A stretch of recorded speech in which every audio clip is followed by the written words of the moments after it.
ரஷ்யாவில் Dubai mall அந்த மாதிரி ஒரு ஏரியா கட்டுறாங்க. வந்து பார்த்தீங்கன்னா 30 மாடி 50 மாடி பில்டிங்லாம் கட்டுறாங்க. அப்படியே துபாய் ஸ்டைலில் எல்லாத்தையும் கட்டப்போகுது. கன்ஸ்ட்ரக்ஷன் ஃபீல்டில் நிறைய ஆட்கள் தேவைப்படுது. இது இங்கே வந்து பார்த்தீங்கன்னா பள்ளிவாசல் கட்டுறாங்க. இங்கே நிறைய ஃபெசிலிட்டிஸ் போட போகிறாங்க.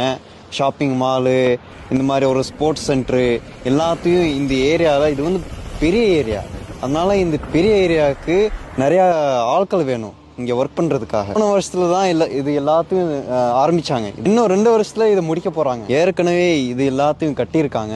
எல்லாமே பில்டிங்லாம் ரெடியாக இருக்குது. ஆனால் உள்ளே வந்து பார்த்தீங்கன்னா ஒன்றுமே பண்ணல, அப்படியே சும்மா இருக்குது. பாருங்கள், இந்த மாதிரி டைல்ஸ் போடுறது, எலக்ட்ரிக், ப்ளம்பர், அந்த மாதிரி நிறைய வேலையெல்லாம் இருக்குது. ஆனால் இது யாரும் பண்ண மாட்டேங்கிறான். அதான் பிரச்சனையே. யாருக்கு இந்த வேலை செய்ய முடியும், யாருக்கு எக்ஸ்பீரியன்ஸ் இருக்குது, யார் வேலை வேணுமோ எங்களை காண்டாக்ட் பண்ணுங்கள். அவங்களுக்கு ஹெல்ப் பண்ணுறேன் இன்ஷா அல்லாஹ். அஸ்ஸலாமு அலைக்கும்.